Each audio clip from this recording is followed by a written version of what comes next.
Om Swastiastu. Sebelumnya, di sini saya akan memperkenalkan diri.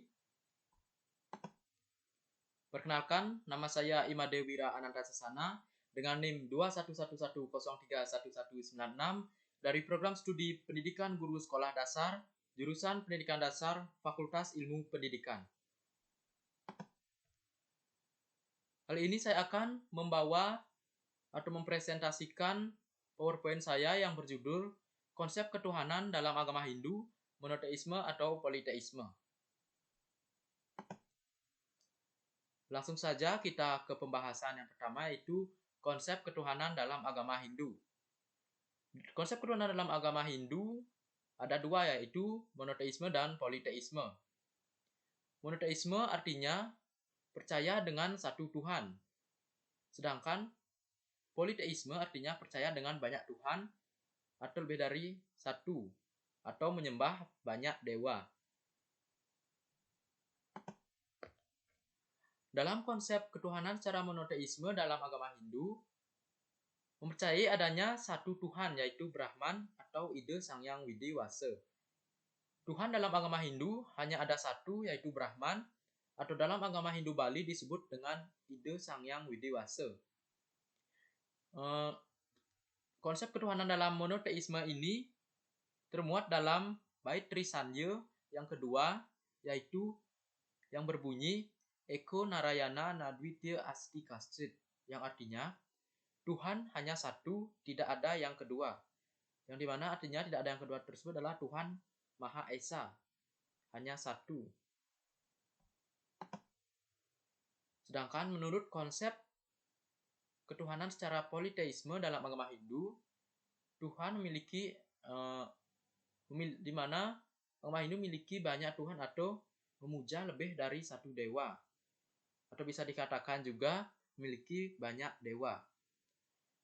Tuhan yaitu Brahman dalam agama Hindu bermanifestasi sebagai dewa-dewa yang memiliki wujud dan atribut serta memiliki sifat. Agama Hindu menyembah banyak dewa karena Tuhan dalam agama Hindu bermanifestasi untuk membagi tugasnya dalam mengatur dunia. Dewa berasal dari kata Div, yaitu dari bahasa Sanskerta yang artinya sinar. Jadi dapat didefinisikan dewa berarti sinar suci Tuhan atau ide Sang Hyang Widiwasa.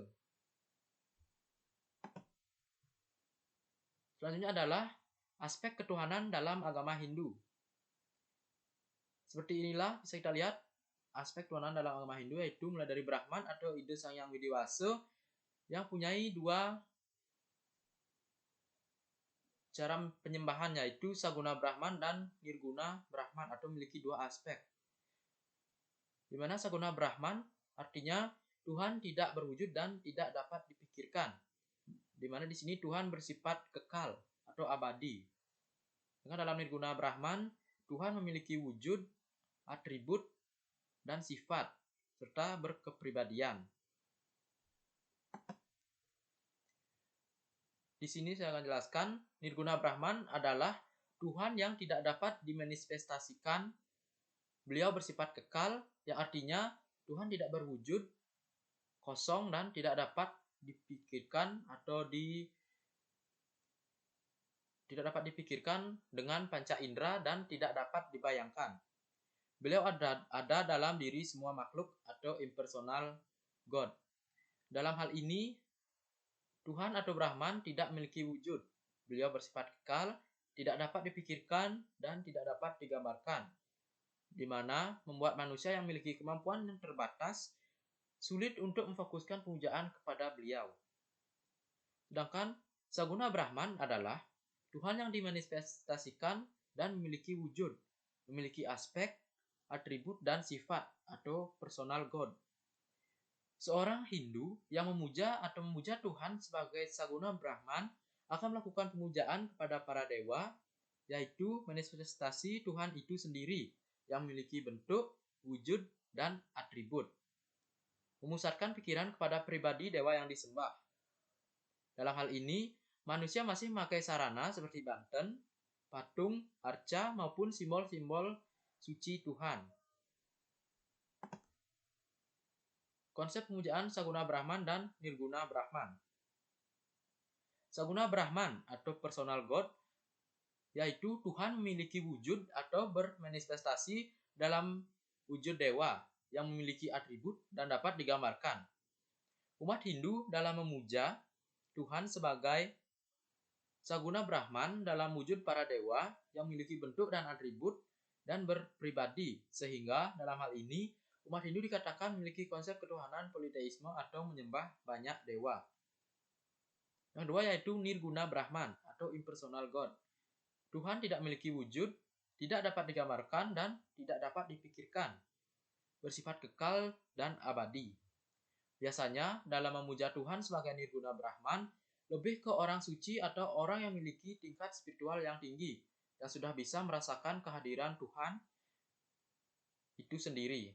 Dalam hal ini, penyembahan dilakukan dengan menyembahkan diri atau menyerahkan diri sepenuhnya kepada Brahman atau ide Sang Hyang Widiwasa dan tidak lagi terikat dengan duniawi. Dalam konsep monoteisme, umat Hindu meyakini bahwa Tuhan itu ada satu. Brahman adalah satu, tidak ada yang kedua, tidak dapat digambarkan serta tidak dapat dipikirkan. Di mana Tuhan adalah pusat kehidupan di mana alam semesta dalam agama Hindu.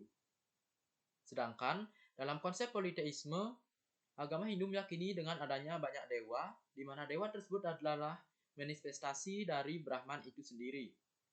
Ada 3 dewa tertinggi dalam agama Hindu, yaitu Dewa Brahma sebagai dewa yang bertugas sebagai dewa pencipta, Dewa Wisnu yang bertugas sebagai pemelihara, dan yang terakhir adalah Dewa Siwa yang bertugas sebagai pelebur. Ketiga dewa inilah yang disebut sebagai Trimurti yang merupakan 3 kemahakuasaan Tuhan, di mana Brahma berstana di Pura Desa atau disembah di Pura Desa, Dewa Wisnu berstana di Pura Pusa atau dipuja di Pura Pusa, dan terakhir adalah Dewa Siwa yang dipuja atau berstana di Pura Dalam. Jadi sebenarnya umat Hindu konsep Tuhannya monoteisme atau politeisme.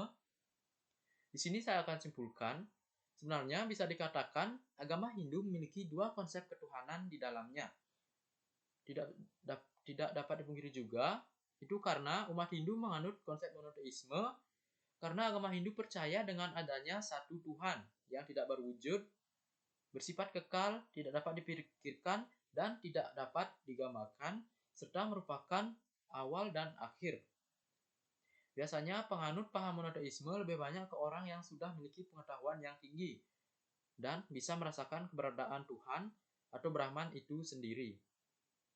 Sedangkan agama Hindu juga bisa dibilang mempercayai konsep politeisme, di mana Tuhan bermanifestasi menjadi para dewa dan memiliki 3 dewa tertinggi yaitu Brahma, Wisnu, dan Siwa. Di mana ketiga dewa Trimurti ini yang merupakan sinar suci Tuhan yang paling banyak disembah, yang berstana di Pura Kahyangan 3 yaitu Brahma di Pura Desa, Wisnu di Pura Pusa, dan Siwa di Pura Dalam. Oleh karena itu, kita umat Hindu juga tidak membantah bahwa kita meyakini adanya banyak dewa.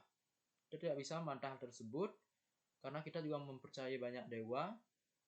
Tapi beliau tetaplah satu, yaitu Brahman atau Sang Hyang Widiwasa. Sekian presentasi PowerPoint dari saya kali ini. Saya mohon maaf apabila ada salah kata. Saya tutup dengan Paramo Santi. Om Santi Santi Santi Om.